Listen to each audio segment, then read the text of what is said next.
ఉన్న బంగారాన్ని విడిపించి ఆ రోజు ఆన్లైన్ రేటుకే మేము కొంటాం. Sharma gold company. అందరికీ నమస్కారం. శ్రీమాత్రే నమః. దేవీ శరన్నవరాత్రుల శుభాకాంక్షలు. ప్రస్తుతం మనతో పాటు ఉన్నారు శ్రీ శ్రీ శ్రీ ఆనంద శివకామేశ్వరి సన్నిధానం పీఠాధిపతులు శ్రీ శ్రీ శివకామేశ్వరి ఆనందమయ్య అమ్మ. మాతాజీతో మాట్లాడి ఈ నవరాత్రుల్లో ఏ రోజు ఏ రకమైన అలంకారం చేయాలి అమ్మవారికి, అలాగే ఎటువంటి నైవేద్యం సమర్పించాలి, ఏ రంగు అమ్మవారికి ప్రీతి, ఎలాంటి పుష్పాలు పెట్టాలి, ఎలాంటి నామస్మరణ మనం ఆ రోజంతా చేయాలి తెలుసుకుందాం. మాతాజీతో మాట్లాడదాం. అమ్మ నమస్కారం. శ్రీమాత్రే నమః. శ్రీమాత్రే నమః. ఎలా ఉన్నారు? బాగున్నానమ్మా. దేవీ శరన్నవరాత్రుల శుభాకాంక్షలు మీకు కూడా. అమ్మ నవరాత్రుల్లో 9వ రోజు ఈరోజు విశేషంగా అమ్మవారిని అసలు ఎలా ఆరాధించుకోవాలి, ప్రత్యేకంగా ఎలాంటి నైవేద్యం సమర్పించాలి, పుష్పం, ఇంకా విశేషంగా ఎటువంటి మంత్రంతో ఇవాళ అమ్మవారిని స్మరించుకుంటూ ధ్యానం చేసుకుంటూ ఉండాలో వివరించండి. తప్పకుండా తెలియజేస్తాను. యాదేవి సర్వభూతేషు దుర్గారూపేణ సంస్థిత. నమస్తశ్యై నమస్తశ్యై నమస్తశ్యై నమో నమః. శ్రీ గురుభ్యో. దుర్గా, ముందు ఈ దుర్గాదేవి యొక్క విశేషాంశం ఒకటి తెలుసుకుందాం. భారతదేశంలో ఉన్నటువంటి చండీ ఆలయాల్లో విజయవాడ కనకదుర్గ ఒకటి. అంటే దుర్గే చండీ అని చెప్పడం అన్నమాట. ఇక్కడ చండీ దుర్గా వేరు వేరు కాదు, ఇద్దరు ఒకటే. ఇక ఈ దుర్గాదేవి గురించి చెప్పడం అంటే, దుర్గాదేవి ఈ కలియుగంలో కొంగు బంగారై విరాజిల్లుతోంది ఇంద్రకీలాద్రి మీద. ఏది కోరుకున్నా తక్షణం ప్రసాదించే దేవతమ్మ దుర్గా, క్షిప్రప్రసాదిని.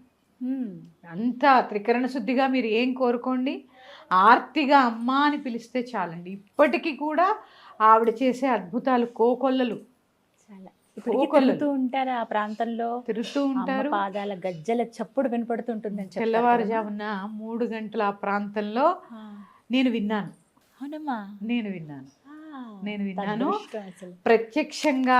నా జీవితంలో కొన్ని సందర్భాలలో నేను, అంటే ఎలాంటి స్థితి ఉంటుందంటే అమ్మ, ఇటు ఉపాసనలో కానీ అటు సంసారంలో కానీ కొన్ని బాధలు వస్తూ ఉంటాయి, ఉపాసనలో అడ్డంకులు వస్తూ ఉంటాయి. అలాంటి సందర్భాలలో నా వెంట ఉండి నన్ను నడిపించిన దేవత దుర్గమ్మ. అనుభవం చెప్పండి.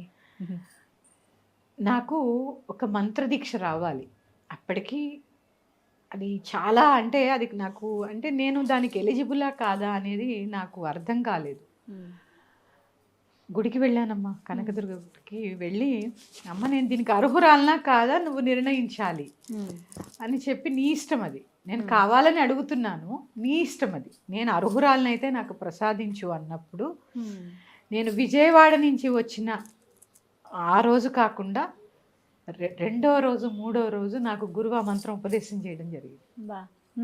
అంటే అప్పటిదాకా ఇవ్వను అని అసలు నేను ఆ ఊసెత్తితేనే కోప్పడే గురువు గారు 3వ రోజు, అక్కడి నుంచి మరుసటి రోజు పొద్దున్న వచ్చాను. ఆ 3వ రోజు తెల్లవారుజామున 3 గంటలకు ఫోన్ చేసి, నువ్వు 4 ఉండు నా దగ్గర అని మెసేజ్ పెట్టారు. అమ్మాయి అలా అంటే నాకు అర్హత ఉందో లేదో నాకు అర్థం కాలేదు. అలా చాలా కొన్ని మంత్రాలు అయితే నాకు స్వప్న దర్శనంలో, కొన్ని అనుభవాలు, అంటే ఇవన్నీ కొన్ని సభాముఖంగా తెలియజేయలేను. కానీ దుర్గా అంటేనే అసలు అమ్మతో ఉండేటటువంటి అవినాభావ సంబంధం అందరికీ ఏర్పడాలి. అందరూ చాలా మంది అనుకుంటారు దుర్గా చండి కోపము, స్త్రీలు చదవకూడదు, స్త్రీలు అది చేయకూడదు. కానే కాదండి, అదంతా అపోహ మాత్రమే. ఈ కలియుగంలో దుర్గమ్మ, అందుకే దుర్గమ్మ. ఇక్కడ దుర్గా అంటే అర్థం ఒకటే, అన్ని దుర్గతుల్ని మన నుంచి దూరం చేసేది, అన్ని దుర్గతుల్ని నాశనం చేసేది దుర్గా. అందుకని ఆవిడ గురించి ఎంత చెప్పినా కానీ చాలా చాలా చాలా తక్కువే. ఈ నవరాత్రుల్లో దుర్గాష్టమి అంటేనే చాలా విశేషం. ఈ రకంగా అష్టమి తిథి ఒకటమ్మ. చాలా మందికి అపోహ ఉంటుంది అష్టమి తిథి చాలా చెడ్డది అని. చాలా మంచిది. ఎందుకంటే తిథినిచ్చా దేవతల్లో త్వరిత అనే దేవత అష్టమికి, నేను ఒకసారి శ్రావణ మాసంలో కూడా దీని గురించి చెప్పాను. ఇక దుర్గాష్టమి ఇంకా విశేషం, ఇంకా విశేషము. అసలు ఆవిడకి ఉన్న స్తోత్రాలు, దుర్గే లలిత, లలితే దుర్గా, దుర్గే చండి, అంటే ముగ్గురు ఒకటే, నామాలు వేరు, వారు చేసే ఆ పనిని బట్టి నామాలు వేరు, కానీ ముగ్గురు ఒక్కటే. ఇప్పుడు నేను ఎలా అయితే, మా వారు వచ్చి నన్ను పేరు పెట్టి పిలవచ్చు, మీరు వచ్చి అమ్మ అనొచ్చు, లేకపోతే ఇంకొకళ్ళు వచ్చి గురువు అనొచ్చు. అంటే ఇక్కడ ఏంటి అంటే పాత్ర వేరు కానీ మనిషి ఒక్కటే. అలాగా దుర్గా, లలిత, చండి ముగ్గురు ఒక్కటే. నువ్వు ఎలా పిలిస్తే అలా పలికేటటువంటి దేవత దుర్గమ్మ. ఏ కష్టం రానియండి, ఒక్కసారి వెళ్ళి కృష్ణానదిలో స్నానాది కార్యక్రమాలు ముగించుకొని చక్కగా దుర్గ దర్శనం చేసుకుని రండమ్మా. ఎలాంటి సమస్యకైనా పరిష్కారం దొరికి తీరుతుంది, అందులో ఎటువంటి సందేహం లేదు. అందుకే ఆవిడ ఈ కలియుగానికి దేవత దుర్గమ్మ. మన అందరి కోసమే అక్కడ వెలిసింది ఇంద్రకీలాద్రి మీద. ఆవిడని చూడండి, చూస్తూ ఉంటే తనివి తీరిపోతూ ఉంటుంది. అసలు రూపమే అసలు ఎలా ఉంటుంది, కళ్ళల్లో నింపుకొని వచ్చేస్తాం అలా కదా, అసలు వదిలి రాలేము ఆవిడ. దుర్గమ్మతో ఉండేటటువంటి అవినాభావ సంబంధం ఎలాంటిదంటే, ఆర్తిగా అమ్మ అని పిలిస్తే చాలు హత్తుకునే దేవత దుర్గమ్మ.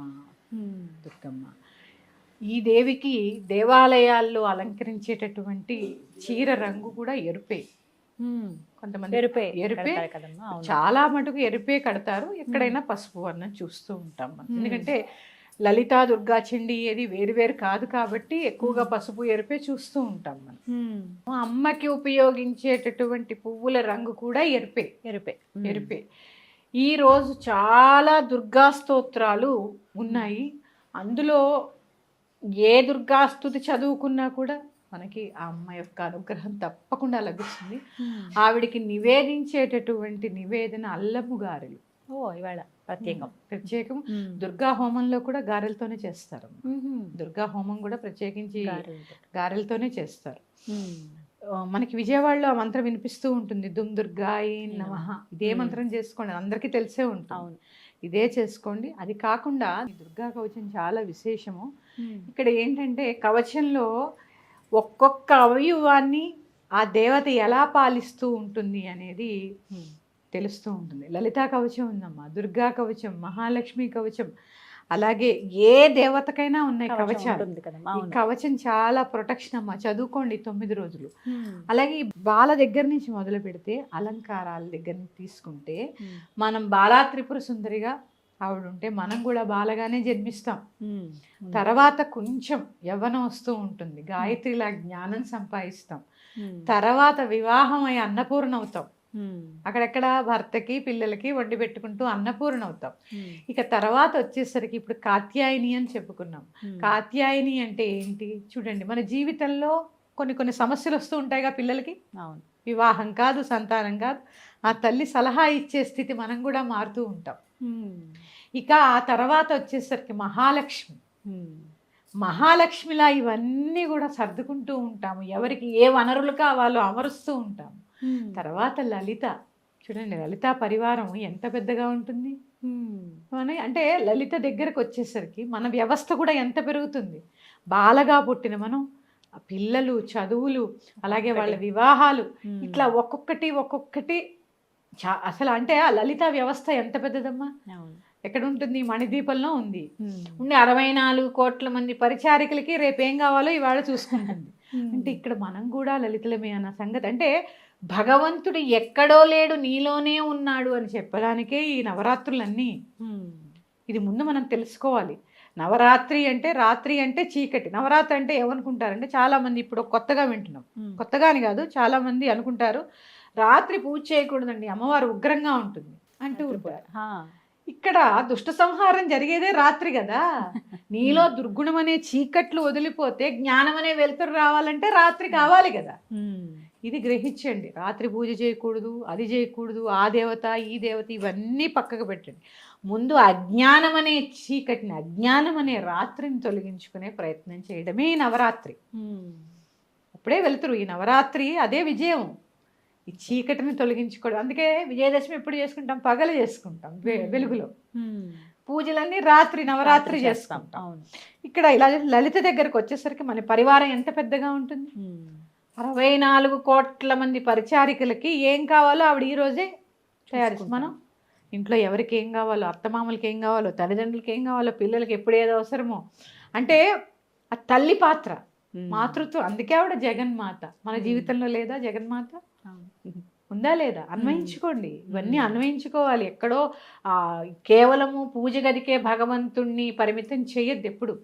మన జీవితంలో అక్కడ లేనిది ఇక్కడ లేదు, ఇక్కడ లేనిది అక్కడ లేదు. తర్వాత లలిత అవతారం అయిపోయిన తర్వాత మహాచండిగా అవతారం. ఇక్కడ మహాచండి అవతారంలో మనం చెప్పుకోవాల్సింది, సరే ఈ సంవత్సరమే మనం మాట్లాడుకుందాం. సరే లలితలా అన్నీ సమర్థించుకుంటూ ఉంటాం. కుటుంబ వ్యవస్థలో ఒక్కొక్కళ్ళు ఎప్పుడో ఒక చిన్న చిన్న తప్పులు చేస్తూ ఉంటారుగా, కొంత అజ్ఞానంలో ఉంటూ ఉంటారు కదా. మరి ఆ అజ్ఞానాన్ని వాళ్ళందరి నుంచి దూరం చేయాలంటే చండిలా మారాలా వద్దా? మారాలి. లాలిత్యంగా ఉంటే ఎక్కడవుతుంది? లలితగా ఉంటూనే లలిత చండిగా మారాలి. అది ఎలాగా? ఇప్పుడు మహిషాసురుని వధిస్తున్నప్పుడు కూడా అమ్మ ఒక బిడ్డని చంపడానికి ఆవిడకి మనసు రాలే. ఎందుకంటే మనం అనుకుంటాం ఆవిడకి అందరూ సమానం, ఎందుకంటే తప్పు చేసిన వాడు ఎక్కువ కాలం తొందరగా చచ్చిపోడు, పుణ్యం చేసిన వాడు ఎక్కువ కాలం బతకడు. అందరినీ ఒకేలా చూస్తుంది ఆవిడ. అంటే ఇక్కడ అందరూ తన బిడ్డలే, మారాలనే ప్రయత్నం. మహిషాసురుని వధించినప్పుడు కూడా ఆవిడ బాధపడింది, అందుకే అన్ని రోజులు పట్టింది. అవకాశం ఇస్తూ వచ్చింది, ఇంకా మారరా మారరా మారరా, నేను ఇన్ని అవతారాలు ఎత్తున్నా నేను చంపడానికి, నువ్వు మారవరా అనుకుంటూ ఎంత అవకాశం ఇచ్చిందమ్మా. లేకపోతే ఆవిడ తలుచుకుంటే ఎంతసేపు. అంటే ఇక్కడ ఈ అజ్ఞానాన్ని కుటుంబంలో పిల్లలకి భర్తకి అందరికీ ఉన్న చిన్న చిన్న అజ్ఞానాల్ని పోగొట్టాలి అంటే చండిలా ప్రతి స్త్రీ మారాలి. అది కోపం కాదు, తన కుటుంబాన్ని ఒక్క సరైన దారిలో పెట్టుకునేటటువంటి తాపత్రయం. అప్పుడు చండిగా మారాలా వద్దా? ఇక ఆ తర్వాత వచ్చేసరికి దుర్గా. ఎప్పుడైతే ఇవన్నీ చేసుకుంటూ పిల్లని జ్ఞానాలను నడిపిస్తూ ఉన్నప్పుడు తను దుర్గగా మారి ఒక రక్షణ కవచం ఏర్పాటు చేస్తుంది కుటుంబానికి. ఇది మనం అనుకుంటాం కేవలం స్త్రీల గురించే చెప్పుకుంటున్నాం, ఇక్కడ మనం స్త్రీలం కాబట్టి. ఇదే అవస్థలు పురుషులకు కూడా ఉన్నాయా లేదా? అందరికీ సమానంగానే ఉన్నాయి కదా. ఇక్కడ తర్వాత వచ్చేసి మహిషాసుర మధ్యని పరిపూర్ణంగా ఇలా శిక్షణ ఇస్తూ ఇస్తూ ఇస్తూ పిల్లలకి తన కుటుంబానికి రక్షణ ఇస్తూ ఇస్తూ దాన్ని ఏమంటారు, వాళ్ళని తప్పుల నుంచి బయట పడేస్తూ ఇక కాస్తో కూస్తో ఉన్న అజ్ఞానాన్ని పూర్తిగా రూపుమాపి, అంటే అజ్ఞానం అనే చీకట్లని పూర్తిగా తొలగించి విజయాన్ని పొందుతుంది ప్రతి స్త్రీ. ఇది మన జీవితంలో ఉన్నది, మనకి మనం అన్వయించుకోవాలి. ఇక్కడ అది అంటే మనం అన్వయించుకోవడం అంటే ఇంత బొట్టు పెట్టుకొని పూనకం వచ్చిన వాళ్ళగా ఊగిపోవడం భగవతత్వం కాదు. కేవలము పూజ గదికి పరిమితం అయిపోవడం భగవతత్వం కాదు. ఇవన్నీ చేయాలి, ఈ పూజలు చేయాలి, జపాలు చేయాలి, హోమాలు చేయాలి. చేస్తూ అసలైన ఆధ్యాత్మికతని అమృతాన్ని గ్రోలినప్పుడే భగవంతుడు కనిపిస్తాడు. నిజంగా 9 సంవత్సరాలు ఎటువంటి ఆటంకం లేకుండా త్రికరణ శుద్ధిగా అమ్మవారి యొక్క మీరు నవరాత్రులు చేసి చూడండి, 9వ సంవత్సరం అయిపోగానే అమ్మ దర్శనం ఇస్తుంది. అది ఆవిడే చెప్పింది, ఆవిడ స్వయంగా చెప్పారు. నేను కదా అంటే ఎలా చేయాలి, ఏదో మొక్కుబడిగా కాదండి, కానీ అంత చెయ్యాలి అంటే ఆవిడ అనుగ్రహం ఉండాలి. ఎంత పరీక్షలు ఆవిడ ఇస్తుంది. ఈ 9 సంవత్సరాలు ఎన్ని పరీక్షలు ఉంటాయి. అవును, అంటే త్రికరణములు ముందు శుద్ధిగా ఆవించుకోవాలి. దుర్గ దాకా వెళ్ళాలి మనం. అమ్మతో మనం మమేకం అవ్వాలి అంటే ఎన్ని దుర్గణములు మనలో మనం నశింపజేసుకోవాలి అనేది ప్రతి ఒక్కరూ ఆలోచించుకోండి. అందుకే దుర్గా అమ్మ ఇది. ఇక దుర్గా కవచం నేను చెప్పే ప్రయత్నం చేస్తాను. శ్రీమాత్రే నమః.